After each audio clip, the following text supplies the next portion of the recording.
Season 9లో అయితే మనం చూసేసాము. ఈయన ఆటతో ఎంత ప్రభంజనం రేపాడో, అసలు ఈయనని అసలు కనిపించట్లేదు కమెడియన్స్ అనే రూపంలోనే మన సీజన్ 9 తోటి మళ్ళీ మన ముందుకొచ్చి చాలా నవ్వించి అండ్ గేమ్స్‌లో తన 100% ఎఫర్ట్స్ పెట్టారు. అసలు నిజంగానే 100% ఎఫర్ట్స్ పెట్టారా? అండ్ స్క్రీన్ మీద కనిపించింది, లోపల కూడా జరిగింది ఒకటేనా తెలుసుకుందాం. సో హాయ్ అండి. అయింది. సో చూసాం మనం మొత్తం కూడా 'బిగ్ బాస్' సీజన్ 9 ఎక్స్‌పెక్ట్ చేశారా అసలు వెళ్తారని ఫస్ట్? లేదు మేడం, అనుకోలేదు వెళ్తాను అన్నది.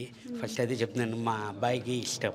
డాడీ నువ్వు వెళ్ళి డాడీ నువ్వు వెళ్తే నాకు బిగ్ బాస్లో చూడాలని ఉంది అని అన్నాడు. అందుకని వెళ్ళాను మేడం నేను. ఓకే. అండ్ నామినేషన్స్ వచ్చినప్పుడు మాత్రమే సుమన్ శెట్టి కనిపిస్తున్నారు, గేమ్స్‌లో కనిపించట్లేదని నామినేషన్‌లో ఒక పాయింట్‌గా తీసుకొని వచ్చారు. దాంట్లో ఎన్ని నిజాలు ఉన్నాయి? అది మీరు అందరూ చూశారు మేడం. నాకు టాస్క్ వచ్చినప్పుడు కానీ, నాకు గేమ్స్ వచ్చినప్పుడు కానీ నా ఎఫర్ట్ నేను పూర్తిగా పెట్టాను. అలాగే నేను గేమ్కి గెలిచాను. అలాగే నేను క్యాప్టెన్ అయ్యాను బిగ్ బాస్లోని.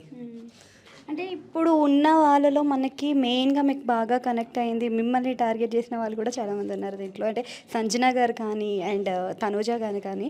సో వాళ్ళ గేమ్ మీకు ఎలా అనిపించింది? అంటే దగ్గర నుండి చూసారు కదా. అవును మేడం. మేడం ఎవరి గేమ్ వాళ్ళు ఎఫర్ట్ పెడుతున్నారు మేడం. ఇక్కడ ఒకళ్ళు ఎక్కువ ఉండొచ్చు, ఒకళ్ళు తక్కువ ఉండొచ్చు. ఎవరి గేమ్ కాళ్ళకి వాళ్ళు సపోర్ట్ కానీ ఎఫర్ట్ కానీ ఫుల్. ఎందుకంటే ఎవరైనా గెలాలనే చూస్తాం, ఓడిపోదామని చూడం.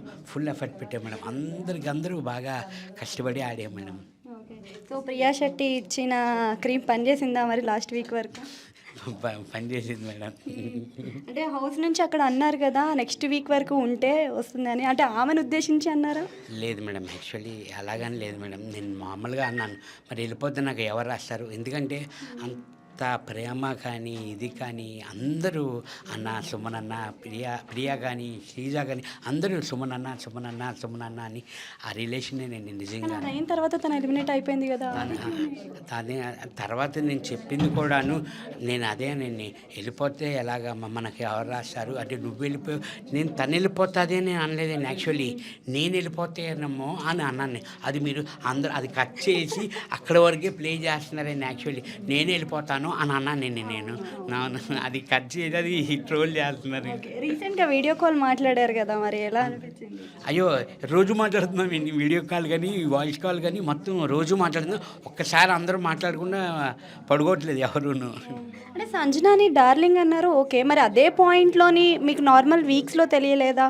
ఓన్లీ నామినేషన్స్ పాయింట్లోనే తెలిసిందా? అంటే దానికి ఆన్సర్ ఏం చెప్తారు? నేను అనలేదు మేడం, తనే అన్నారు నన్ను సుము డార్లింగ్ అని తను అన్నారు. తనే అన్నారు. నేను లేదు నామినేషన్ చేసిన తర్వాత చెప్పాను మేడం. యాక్చువల్లీ ముందు చెప్పలేదు నేను. ముందైతే నేను చెప్పలేదు. తర్వాత నామినేషన్ అయిన తర్వాత అలా పిల్లమంటారా వద్దా అని అడిగారు. వద్దు సిస్టర్ అలా పిలవద్దు, నార్మల్గా ఉందాం అని అంటే ఇంకా ఆపేశారు మేడం ఆవిడ. అంటే వీక్ కంటెస్టెంట్ అని చెప్పేసి మిమ్మల్ని సెలెక్ట్ చేసుకుంటున్నారు అని ఎప్పుడైనా అనిపించిందా మీకు? కొన్నిసార్లు అనిపించింది మేడం, అనిపించింది. నేను ఆడలేను అందుకే నన్ను సెలెక్ట్ చేసుకుంటున్నారేమో అని అనిపించింది మేడం. కానీ ఇప్పుడు ప్రజెంట్ టబు టాస్క్ కానీ ఇది తనుజ నన్ను సెలెక్ట్ చేసింది. ఆప్షన్ ఉంది, ముందు సెలెక్ట్ చేసుకోవచ్చు, మన రీతిని సెలెక్ట్ చేసుకోవచ్చు తనకి. కానీ నన్ను సెలెక్ట్ చేసింది.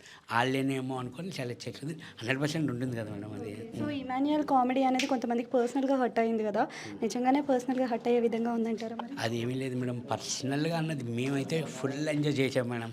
ఎంటర్టైన్మెంట్గా తీసుకున్నాం, ఏది పర్సనల్గా తీసుకోలేదు మేడం మేమైతే. Okay. So thank you so much.